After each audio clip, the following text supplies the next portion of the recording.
Marhaban ya Ramadan, marhaban ya Ramadan. Bismillahirrahmanirrahim. Alhamdulillahi rabbil alamin. Allahumma salli ala Muhammad wa ali Muhammad. Kita akan melanjutkan pembahasan kita seputar mengapa kita berpuasa. Dalam pertemuan yang lalu kita telah menjelaskan beberapa alasan tentang mengapa kita berpuasa. Dan sebelum kita sampai pada alasan yang merupakan alasan puncak ya tentang mengapa kita berpuasa, ada baiknya kita sedikit membedakan antara al-hikmah wal illah. Karena ketika kita berbicara tentang alasan berpuasa, alasan itu ada yang merupakan sebab diwajibkannya puasa dan ada alasan yang bermakna hikmah ya di balik kita berpuasa. Dan tentu dua hal ini adalah dua hal yang berbeda. Semua yang kita bahas dalam dua pertemuan yang lalu itu semua berbicara tentang hikmah ya dari kita berpuasa dan bukan sebab diwajibkannya puasa. Mengapa? Karena ketika kita berbicara tentang al-illah atau sebab mengapa Allah Subhanahu wa taala mensyariatkan atau mewajibkan puasa, maka dalam hal ini kita tidak akan pernah tahu tentang sebab ataupun al-illah kenapa Allah Subhanahu wa taala dalam kehidupan ini mewajibkan puasa kepada hamba-hambanya yang beriman. Kecuali seandainya memang ada penegasan dari Allah Subhanahu wa taala lewat sebuah nas atau lewat sebuah sabda dari Rasulullah sallallahu alaihi wa alihi yang memberikan penegasan tentang illatus shaum atau sebab diwajibkannya puasa.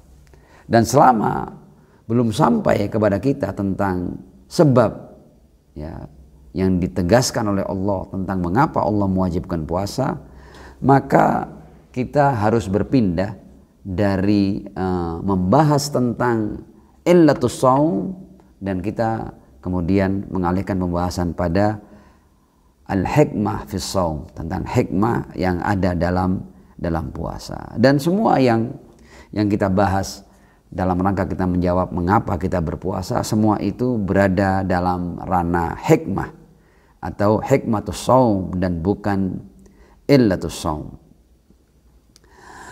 Nah, Al-Quran juga berbicara tentang hikmah puasa. Dan ini merupakan hikmah yang puncak ya dalam apa yang bisa kita raih dari kita berpuasa. Dalam hal ini Allah Subhanahu wa taala menegaskan di ayatnya, ya ayyuhalladzina amanu kutiba alaikumusiyam kama kutiba alal ladzina min qablikum la'allakum tattaqun. Ya, di ayat ini, ayat yang sudah yang kita semua sudah sangat akrab dengan ayat ini. Ayat ini menegaskan bahwa diwajibkannya puasa kepada orang-orang yang beriman adalah agar mereka meraih yang namanya takwa. Dan takwa, kalau kita kaitkan dengan ayat lain, takwa itu berhubungan bukan hanya dengan raga, tapi takwa itu lebih terkait dengan hati. Hati yang bertakwa akan melahirkan raga yang bertakwa.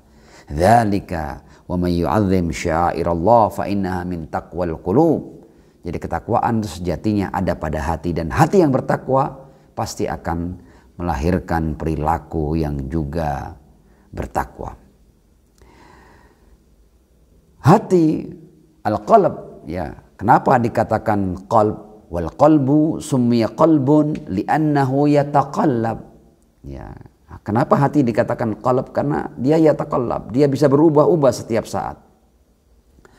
Dan taqwal qalb, hati yang bertakwa adalah hati yang konsisten, hati yang istiqomah, hati yang tidak pernah berubah dari jalan kebaikan, jalan ketulusan, ya, dari as-sirat al-mustaqim.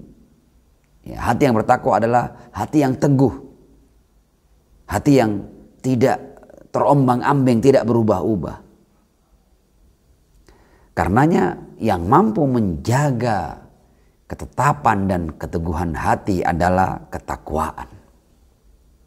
Ketakwaan digambarkan sebagai sebuah kemampuan untuk menjaga manusia dari kehancuran dan kebinasaan. Takwa membuat manusia terjaga, terbentengi, ya, dari perubahan-perubahan yang negatif, ya, dengan melakukan hal-hal yang haram atau perbuatan-perbuatan dosa atau kejahatan-kejahatan, keburukan-keburukan. Ya, takwa yang membuat manusia mampu untuk tidak berubah menjadi pribadi yang negatif.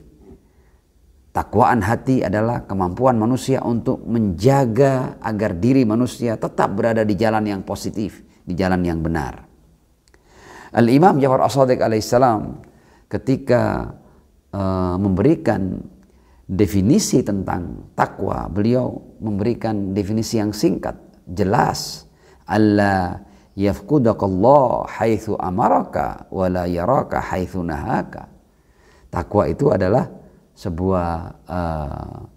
sebuah keadaan di mana Allah tidak pernah tidak menemukanmu pada hal-hal yang Allah perintahkan kamu untuk melakukannya.